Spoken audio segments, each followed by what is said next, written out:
അസ്സലാമു അലൈക്കും വറഹ്മത്തുള്ളാഹി തആല വബറകാതുഹു.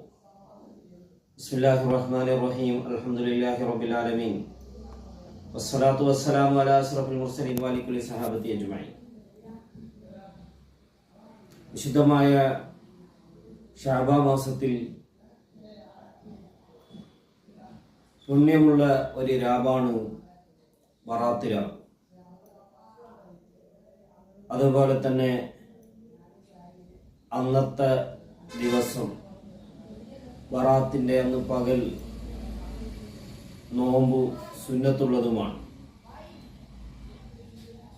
ഇത് സംബന്ധമായി പുത്തൻ പ്രസ്ഥാനക്കാർ ബറാത്ത് രാവ് എന്ന് പറഞ്ഞ അങ്ങനെ ഒരു രാവ് തന്നെ ഇല്ല എന്നും ബറാത്ത് നോമ്പ് എന്ന് പറഞ്ഞ അങ്ങനെ നോമ്പുമില്ല എന്നും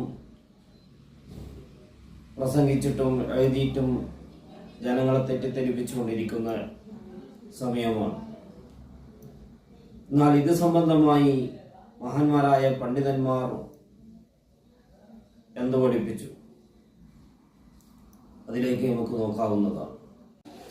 അഷ്റഫുൽ ഖൽഖ് സല്ലല്ലാഹു അലൈഹി വസല്ലമ തങ്ങൾ പഠിപ്പിച്ച ഹദീസിൽ കാണാം,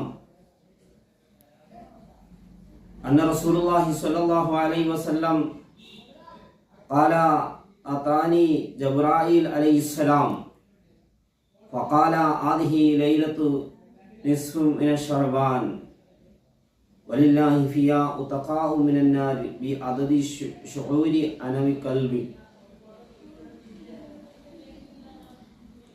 ആയിഷ റളിയല്ലാഹു തആല അൻഹ നിവേദനം ചെയ്യുകയാണ്, നബി സല്ലല്ലാഹു അലൈഹി വസല്ലമ തങ്ങൾ ജിബ്രീൽ അലൈഹിസ്സലാത്തു വസ്സലാമിനെ സമീപിച്ചു പറഞ്ഞു, ഇത് ശഅബാൻ പകുതിയുടെ രാവാണ്, അഥവാ ബറാത്ത് രാവാണ്. ഈ ദിവസത്തിൽ കൽബ് ഗോത്രക്കാരുടെ ആടുകളുടെ രോമത്തിന്റെ എണ്ണം അനുസരിച്ചുകൊണ്ട് അല്ലാഹു തആല ആളുകളെ നരകത്തിൽ നിന്ന് മോചിപ്പിക്കുന്നതാണ്. അതുപോലെ തന്നെ ബഹുമാനപ്പെട്ട ഇബ്നു ഹജർ റഹിമഹു റളിയല്ലാഹു അൻഹു രാവിന്റെ മഹത്വം പറയുകയാണ്, വൽഹാസിലു അന്ന ലിഹാദിഹി ലൈലത്തി ഫളൻ വഅന്നഹു യഖഉ ഫിഹാ മഗ്ഫിറത്തുൻ മഹ്സൂസത്തുൻ വസ്തജാബത്തുൻ മഹ്സൂസത്തുൻ. ഇബ്നു ഹജർ റളിയല്ലാഹു തആല അൻഹു അവിടുത്തെ ഫതാവൽ കുബ്രയിൽ പറയുക എന്താണ്, ആ രാത്രിയിൽ മഹത്വമുണ്ട്, ആ രാത്രിയിൽ അതുപോലെ തന്നെ ആ രാത്രിയിൽ എന്തുണ്ട്, മഗ്ഫിറത്ത് പാപമോചനം നടത്തുന്നതാണ്, പാവങ്ങൾ പുറത്തു കൊടുക്കുന്നതാണ്.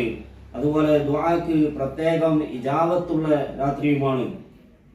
അതുപോലെ തന്നെ ശഅബാൻ 15 നോമിനെ സംബന്ധിച്ച് നബി സല്ലല്ലാഹു അലൈഹി വസല്ലമ തങ്ങളുടെ ഹദീസ് വിശദീകരിച്ചുകൊണ്ട് ഖൂമു ലൈലഹാ വസൂമു നഹാറഹാ എന്ന ഹദീസിനെ സംബന്ധിച്ച് ബഹുമാനപ്പെട്ട ഇമാം റംലി റളിയല്ലാഹു തആല എന്ന് പറഞ്ഞത്, ആ ഹദീസ് തെളിവിന് പറ്റുന്നതാണ്, ഹുജ്ജത്തിന് പറ്റുന്നതാണ് എന്നാണ് അവിടുത്തെ ഫതാവൽ കുബ്രയിൽ പറഞ്ഞത്. ശഅബാൻ 15 നോമ്പ് പൂർവികരായ മഹാന്മാർ നോറ്റു വന്നതാണ്. അഹ്ലുസ് സുന്നത്ത് വൽ ജമാഅത്തിന്റെ ആശയപ്രകാരം ആദർശപ്രകാരം ആ നോമ്പ് സുന്നത്താണെന്നാണ് പഠിപ്പിച്ചിട്ടുള്ളത്. അസ്സലാമു അലൈക്കും വറഹ്മത്തുള്ളാഹി.